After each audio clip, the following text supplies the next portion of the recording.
What's going on, wrestling family? Welcome back to the channel. So WWE has finally released their official rules for this year's draft, and there's some things here that are pretty much the same every single time they do the draft, but there's one rule right here that I think is really interesting. But either way, I would like to discuss these things with you guys. Now, before I get started, do me a favor. Hit that subscribe button and let's get into this. So what I'm going to do is go through each rule one by one and we'll talk about that. In fact, what I'll do is I'll take rule number 1 and 2 and combine them because they're pretty much saying the same thing and something that we see every time they do the draft. So rule number 1 says here that on SmackDown, there will be 4 rounds and 16 picks. And rule number 2 says on Raw, there will be 6 rounds and 24 total picks, which makes sense because SmackDown is a shorter show, so they get less rounds. Raw is the longer show, so they get more rounds. And this is pretty much the same thing we've already heard. This isn't anything new, nothing to see here. Let's move on, okay? So rule number 3, this is the interesting one right here, family. This rule right here, family, it says that champions on each brand are protected, which means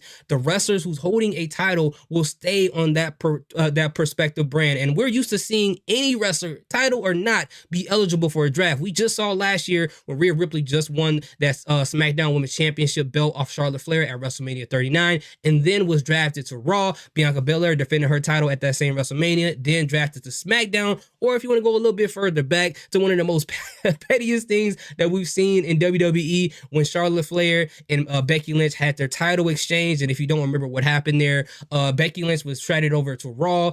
Charlotte was traded over to SmackDown. And what happened was Charlotte Flair said, hey, if you want this Raw title, then here, you're going to have to take this title off me. She drops it on the ground and basically tells Becky Lynch to fetch. Like, she didn't say it, but that's basically what she said with that title. And Becky Lynch, she takes her SmackDown title and say, oh, okay, you want to play these games? She takes it and chucks it at Charlotte Flair, hits her in the stomach, and it falls to the ground, which is really petty and pretty disrespectful for those titles, but that's in the past. It don't matter. But the interesting thing is, I would like to see them still, like, it would have been cool to not be protected, just to see a Sami Zayn do something on SmackDown and see what Logan Paul would do on Raw.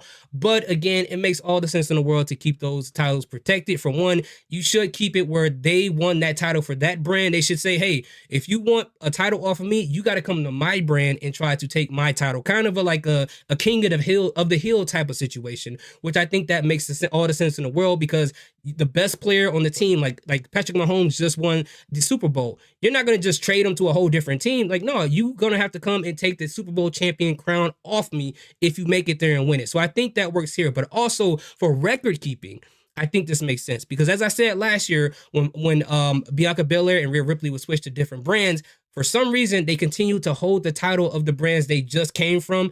And that doesn't happen every single time. Like I said, the title exchange between Charlotte and Becky Lynch, that's typically how they do it. But when that does happen, let's say I'm a SmackDown champion. I'm a SmackDown champion for one day, then I go over to Raw and I'm Raw champion for 2 seconds, which probably would be my title reign. As far as putting it in a record book, it could be a little messy, right? What would you, like, common sense would tell you, it probably would say, oh, he was Raw champion for X days, SmackDown champion for Y days. But I think it makes more sense and a lot more cleaner if they just say, hey, he was a SmackDown champion for this amount of days, as opposed to splitting it up between 2 titles. So I think in the record books, it make it more cleaner, and also makes the champions feel like they're on the top of the hill and have people chase after them. So I kind of like that idea. I really do. So rule number 4 says the women's tag team champions are eligible, which makes sense because those are the only championships in WWE right now that is not brand exclusive. The undisputed undisputed tag team champions used to be the ones that weren't brand exclusive until they split them up at WrestleMania. So it makes sense for this, and it makes you wonder what they're going to do with the Kabuki Warriors. Will they go to NXT? Will they go to Raw? I highly doubt it, but we'll see what happens on the draft. Now, the next 2 rules are pretty much, I'm going to put those together too. It says SmackDown will pick first on Friday. Raw will pick first on Monday. That's pretty normal. Home court, home field advantage. And the last one says rosters lock Monday, May 6th, which, as I'm recording this, May 6th is the Monday after, a week from the Monday coming up. And yeah, that's enough time. So it makes you wonder, are they going to have a free agency, like they did last time with Omos, Mustafa Ali? I think Dolph Ziggler was on there last year. After May 6th is over, how will they handle it? I know after the draft is over on TV, they will start to draft people and show it up on social media, which I like when they do that.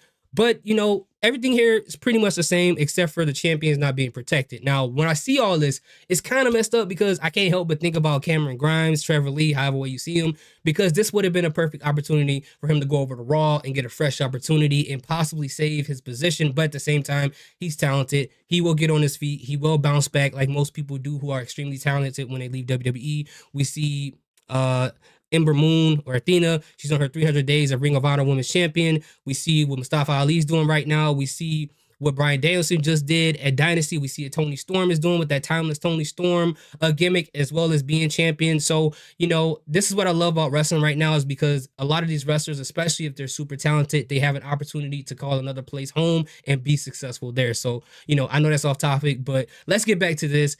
What do you guys think about the champions being protected? Would you like that to continue? Do you not like it? And what type of matchups and who would you like to see get drafted to a different brand at this draft? Let me know in the comment section. Thank you guys so much for watching. I appreciate that. Salute, peace, have a good day.